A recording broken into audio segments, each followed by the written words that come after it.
Hi, everyone. Hi again. We're on page 83 of the Proclaimer's book, and now the subhead is What About the JONADABS? In 1932, it was explained that JONADAB, that's Jonadab for short, King Jehu's associate, prefigured a class of persons who would enjoy everlasting life on earth.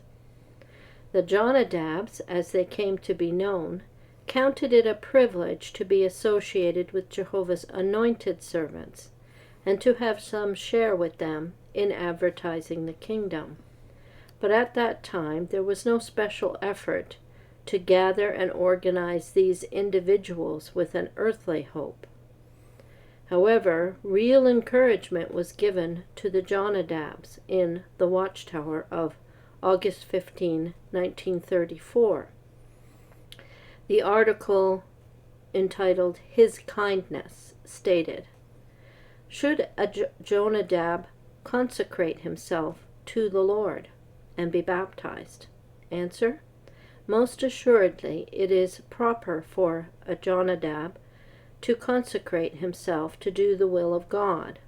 No one will ever get life without doing that.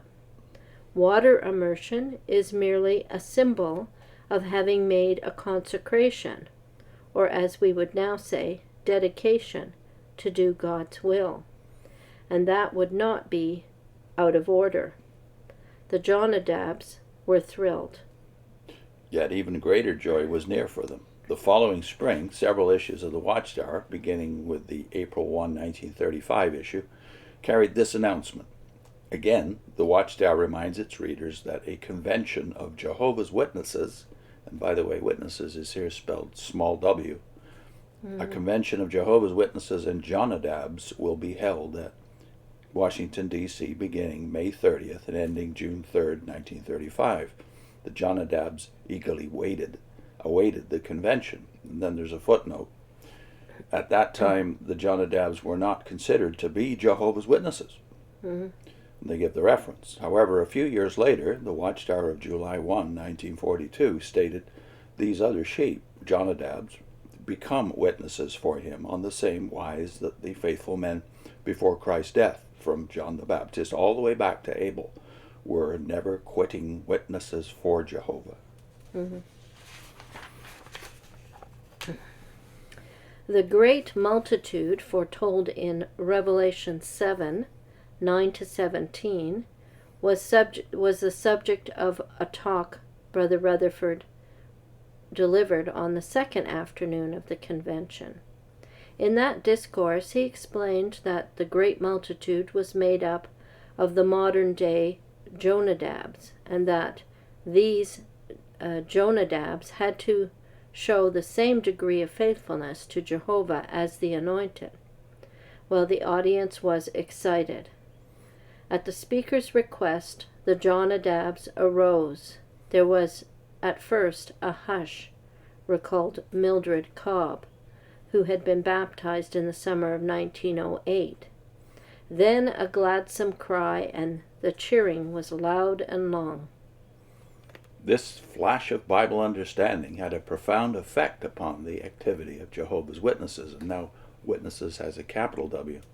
"With enthusiasm running high," remarked Sadie Carpenter, a full-time preacher for over 60 years, "we went back to our territories to search for these sheep-like people who were yet to be gathered."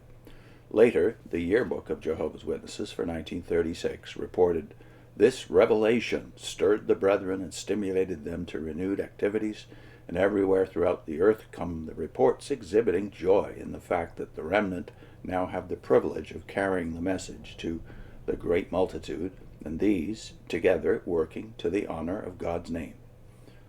To help them in this work, the book Riches, published in 1936, contained an extensive discussion of the prospects held out in the Scriptures for the great multitude. At last, the dedicated, baptized members of the great multitude were finding their proper place alongside the anointed in advertising God's kingdom.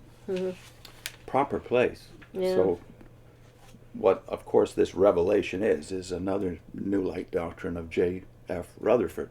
An invention. He's writing all of these books, including the book Rich is cited here. Mm-hmm. So then the privilege of uncovering a precious truth that now is the central truth of their preaching work, the future of the millennium, the paradise earth, etc. The privilege really is one man's. Yeah. And that's what you don't know. This is not a consensus of the saints, No. either today or certainly not in the past. Yeah. I mean, it started with he's making an application from an Old Testament account about Jehu and Jonadab, right? Yeah. So even if you look at this type antitype, Yeah. again, we want to note that that's just been dropped in the last decade. But they haven't dropped this really. I mean, they might not use the expression Jonadab, but the idea they're keeping.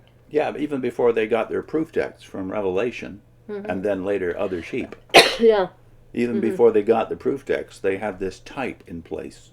And Yeah. it was Rutherford and Russell, especially Rutherford, who gives them the types. But even the type doesn't fit when you think about it. Jehu is one of Israel, having an earthly hope. Jonadab is a companion of his, Has the same hope. having an earthly hope. Yeah. So how does this in any way type the idea of two classes, one heavenly and one earthly? Yeah. And then, of course, you realize all of this is based on what had just happened. Not only the renaming or rebranding of this group of international Bible students into Jehovah's Witnesses, small w, but they'd thrown away literal Israel, which Russell and Rutherford preached for 50 years. Yeah. And now that's gone. So you've got this, well, we're the new Jehovah's Witnesses. We replace literal Israel. So I think in a way it's kind of like a domino effect. If you decide something like he did with the Jonadabs being an earthly class and the others being an anointed class, he's got to make that fit, and so he finds other text to try and bolster his invention. Yeah. I would still just call it an invention. But This revelation is really just his own scheming that's right. to make it work. In a way, I think the timing of these changes also is because they're growing as an organization. They're getting more people. And in a way, if you believe that you're only supposed to be accumulating 144,000 over all Church history. church history, you're getting too many people. You've overbooked the plane. You've got to find some other explanation for these extra people. And then you realize all of this is a scramble after 1914 because they thought the anointed would be in heaven at that day. And here they are now 20 years later, and the numbers are growing. They're now not just 10,000 as they were in Russell's day, but now more like 50,000. Yeah. So they had to do something. And then you realize, at least you can say for Rutherford that he was more consistent than the modern witnesses, because this idea that the great crowd on earth, unanointed, are also Jehovah's Witnesses, how can that be? So at least they were looking at this logically, that no, they're the replacement for Israel. They are the ones who are doing they are now the light of the world. And so I guess you could say in the 50 years, well, it's more like 80 years now since Rutherford died, the scramble goes on. They're still trying to make sense of their ancestry, make the scriptures that they used to use somehow still fit. Yeah. But with a degree of inconsistency that was not visible in those decades. Even the expression, a flash of Bible understanding, this revelation stirred the brethren. To me, that's, if it's new, you've got this new light. That's a characteristic of cults. It sure is. They say they're the ones with this new flash of light. It's really just your imagination and an invention. And you don't use words like revelation, as in this yearbook that's quoted in 1936. This revelation stirred the brethren. You're claiming, really putting Rutherford above Scripture when you do things like that, because you're saying something that nobody else ever noted in Scripture. He is noted. Yeah. So that's another characteristic of the cults, that you trust everything your leader says. Yeah. And then there's, of course, the problem with grabbing at a proof text like Revelation 7:9-17. Where are the great crowd or great multitudes seen in the King James or any other Bible. They're standing before the throne, obviously in heaven, Yeah. whereas the 144,000 Or on in earth. the same chapter are on earth, Yeah. cockeyed. Yeah.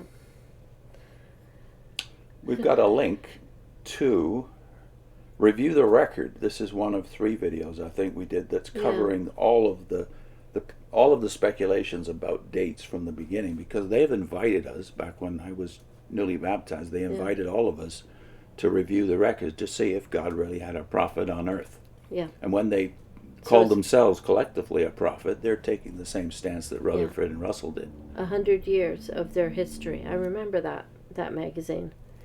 Yeah.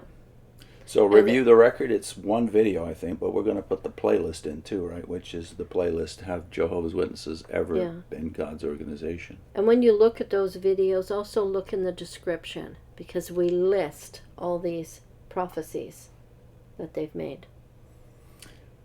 Yeah. See you shortly.